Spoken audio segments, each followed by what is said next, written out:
ديك أو كس أوكو بي مصلحت حج عيالي خود كد سبحان الله أو كس أوكو هرگاه که تو هزرا خود کی خوشتوی ترین کس کیه ایک سر دیگ دیت سر هزرا ده او سبحان الله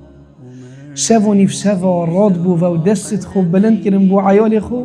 تنه دا عیال وان یه سر فراز و سر بلند بیتن دیگ او کس اوکو سجدت برنج کیف دا و خود تعالی عیال کی دایی دیگ او کس بو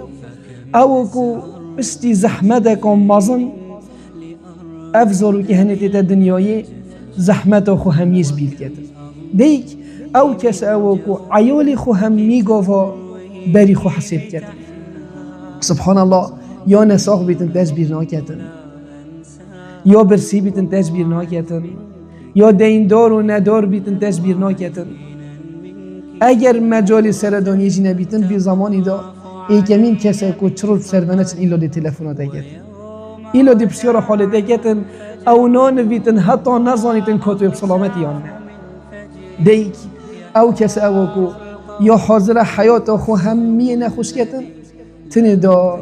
زارو که توی خوشگیم بند تنه دا عیال توی سرفراز و سر بلند لوا ده امانت اوی دیگه هنه قدری وی بگیره دستی وی و ماتی که آخف ناشرین بیجه دستی خوب بودانه سرسنگی او دیگه او که همی جیان خو زحمتید کشیتنو و ایکمین کسی دعا بود که تن عیال مینه لوا تو دستی وی و ماتی که و تو گردن خوب ابدا آزا کنن بريكو او رجا بيتنو دنگي اوي دايكيش في مراهني قطع بيتن هنگي آخين كوروندك فايدة ناكن هنگي پشیمانی و خوف قطان فايدة ناكن لو تو قدر بدايكي بگيره و تو بدستوي و موچي که هندي كل پیش جاوي